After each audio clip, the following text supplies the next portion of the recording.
fellow travelers. It's been quite a week. Tuesday we headed out and drove through Nebraska, Wyoming, and Nevada on our way to California, Stockton, California, that is. From there we went to Fort Worth, and now we're back in Kansas City doing some fairly local stuff until Tuesday, as I have Wednesday off. Going through Wyoming, I was struck by its beauty. It didn't hurt that there was a pretty nice thunderstorm in the distance that added to a bit of interest to the sky, and not just with the clouds, but the lightning as well. The added benefit of the distance is that I didn't actually have to deal with the weather. Nevada was, well, had a beauty of its own. And as I sit here talking about it, it kind of makes me marvel at the diversity that there is in the beauty of the earth. It's not like, oh, this place is gorgeous because it has palm trees and there's no other place on earth that's beautiful.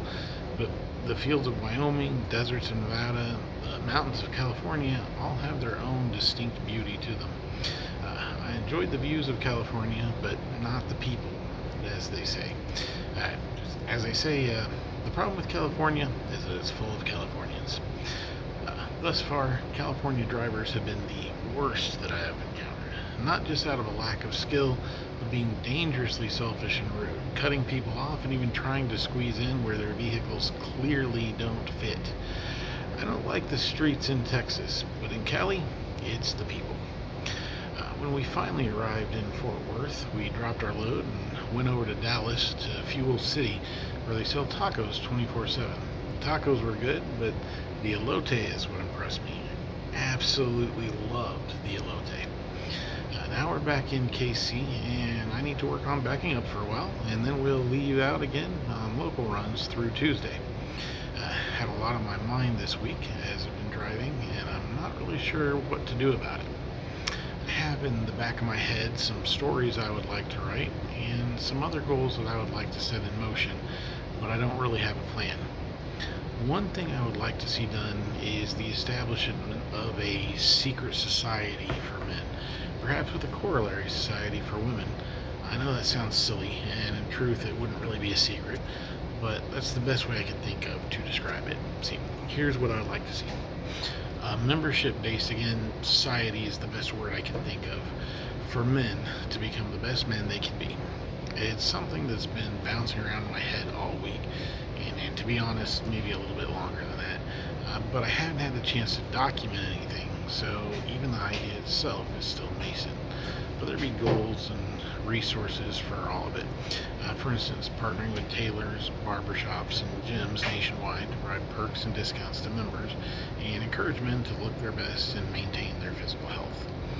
Spiritual and emotional resources to encourage men help maintain their spiritual and emotional, psychological health, and of course other resources that don't fit cleanly in these categories.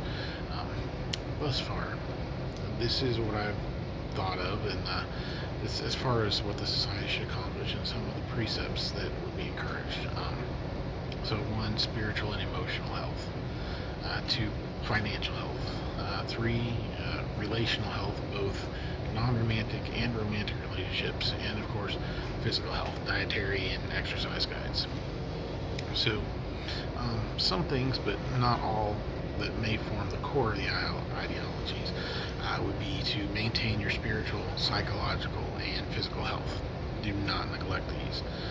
Work hard, provide for yourself and those around you, invest wisely your time and your money, and be generous.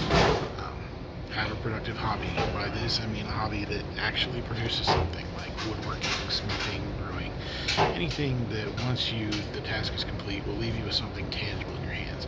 Even if that hobby is something like playing an instrument, you can record what you play, and that gives you something tangible. Undertake righteous endeavors. Obviously, I don't have the intelligence, resources, or influence to actually create such a society myself, but it's something that I think of, something that kind of bounces, like I said, in my head. I know it's been done where some charismatic character gathers a following of people who want to be the best men they can be. I don't know that any of them have actually turned out well. I don't believe any of them have encapsulated everything I believe would be useful. I think most of them have just been macho bullcrap. But again, I don't even have the idea itself fully fleshed out. Anyway, that's where I am right now. Stay safe out there, and I'll see you down the road.